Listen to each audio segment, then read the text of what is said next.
अस्सलाम वालेकुम नाज़रीन, मैं हूं शुएब बिन मलिक और आप देख रहे हैं यूट्यूब चैनल। नाज़रीन, पिछले कुछ दिनों से ईरान इराक बॉर्डर के मतलब बहुत ज़्यादा सवाल किए जा रहे थे कि बॉर्डर खुला है या बंद है।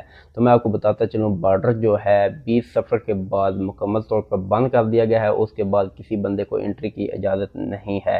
हाँ, अलबत्ता जो बंदे ज़ियारत के लिए आए हुए हैं उनकी वापसी जो है वो हो रही है, लेकिन इन कोई बंदा नहीं हो रहा। किसी बंदे को इराक में इंटर होने की इजाज़त नहीं। तो जो लोग पाकिस्तान से बर और इराक का सफ़र करना चाहते हैं उनको मैं यही कहूँगा कि वो अभी तक अपने सफ़र का आगाज़ ना करें, वो थोड़ा वेट कर लें उस वक्त तक जब तक बॉर्डर के मतलब कोई प्रॉपर नोटिफिकेशन, कोई आर्डर जारी नहीं किया जाता इराकी गवर्नमेंट की जानिब से। तो इसके साथ ही मैं आपको बताता चलूँ, जो लोग बाई एयर आके पाकिस्तान से बगदाद या नजफ़ उसके बाद बाई रोड जो जाते थे ईरान दाखिल होते थे इराक से, और ईरान की ज़ियारत मुकम्मल अपनी करके वो वापस पाकिस्तान दाखिल हो जाते थे, वो मामला अब नहीं चलेगा। वो कानून बदल गया है। अब कानून जो नया बनाया गया है उस कानून के मुताबिक जो बंदा बाई एयर दाखिल होगा इराक में वो बाई एयर ही वापस जाएगा, वो बाई रोड वापस नहीं जा सकता। उसको अपनी रिटर्न टिकट जो है, जो वापसी के लिए टिकट है, उसका बंदोबस्त लाजिम करना होगा।